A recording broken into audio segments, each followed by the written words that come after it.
This week we're going to be doing some simple math.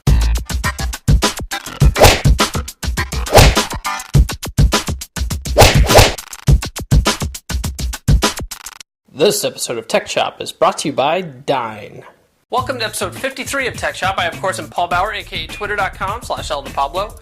The idea for this week's episode came from a Facebook post that my sister-in-law shared of a math problem. The post asks you to do a math problem of 6 divided by 2 times 2 plus 1 and asks people for the answer. The funny thing about this, and I hope my sister-in-law doesn't watch this episode, but she actually told me that there are 2 possible answers. To that, I told her that was impossible because math is an exact science.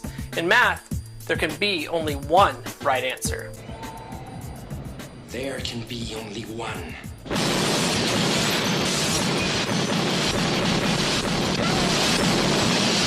This particular math problem is easy to solve if you understand the order of operations, which we'll get right into after this. When I'm not podcasting, I manage a number of web servers. If you've ever had to manage web servers, you've probably had to manage public DNS as well, right?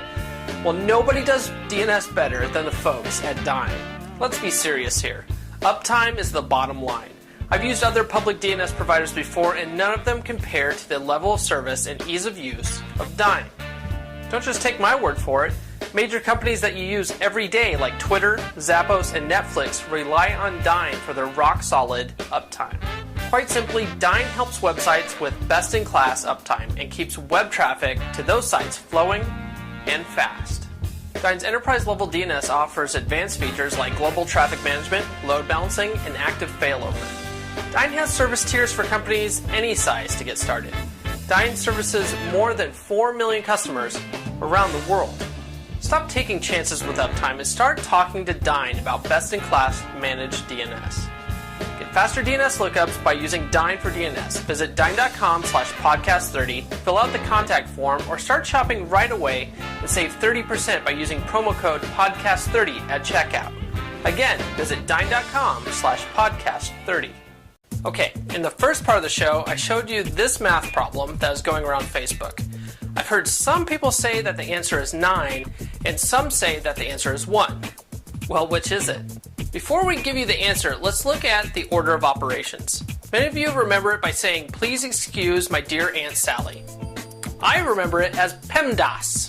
The acronym PEMDAS stands for parentheses, exponents, multiplication, division, addition, subtraction.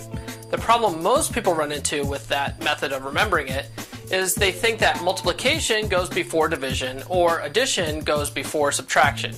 That isn't really how it works. Multiplication and division have the same rank in the order of operations, as does addition and subtraction. So what happens if you run into an equation like this one, where after you solve for what's in the parentheses, you get a division problem and a multiplication problem? Well, according to purplemath.com, when you have a bunch of operations of the same rank, you just operate from left to right. So after we've completed the math inside the parentheses, which is 3, we have a math problem like this: 6 divided by 2 times 3. If we solve left to right, first we solve 6 divided by 2, which is 3. Now we solve for 3 times 3, which is 9. 9! If you did not get 9, here's a video explaining why you may have gotten it wrong. Okay, really quick. I've already shown how x is equal to 9, but of course if you tell someone this, as is obvious by Facebook, they're going to argue with you and say x is 1. So I want to show real quick how people are getting the 1, and I want to go ahead and show you how you can tell them they're doing it incorrectly and hopefully end any arguments. The problem is having is with the order of operations. People are doing it incorrectly. They're seeing parentheses and they're thinking, oh, I'm going to multiply that first. So the error in that is that when you do that problem that way, you're actually doing the order of operations incorrectly, and therefore it's going to be wrong. So breaking this down, parentheses first, people are then seeing this, and they're being confused by these parentheses. They're thinking just because I see parentheses that I'm going to have to do this side first because it'd be easier, but it's indeed wrong. So if you do it wrong, you're actually doing a multiplication before division, and from the order of operations you can see that it's whatever comes first. So this problem is actually 6 divided by 2 times 3. So if you write it like this, which is the exact same problem as this, I'm sure no one will disagree with you. Because using the order of operations, you then would do 6 divided by 2, then times 3, which again would be 3 times 3. We bring this down, and that'll be 9. The problem that people are having is they're viewing this division sign as a fraction, which they think that this problem is actually equal to this problem. That's incorrect. That's actually wrong. If you want to write this as a fraction, what you need to write is 6 divided by 2 times that 3, which is equal to 3 over 1. This is actually the same problem as this one, not this way. So when you do it like this, you're going to get 18 over 2, and that of course is equal to 9. So again, we show that x equals 9. The reason people are getting 1 is because they're doing it incorrectly and doing the order of operations backwards.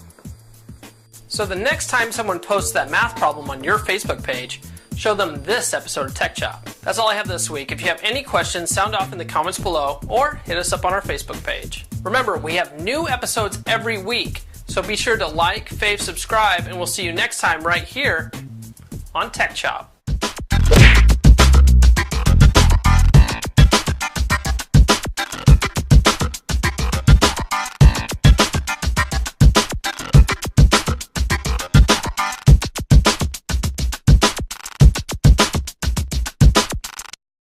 Tech Chop is a proud member of the Tech Podcast Network. TechPodcasts.com. If it's tech, it's here.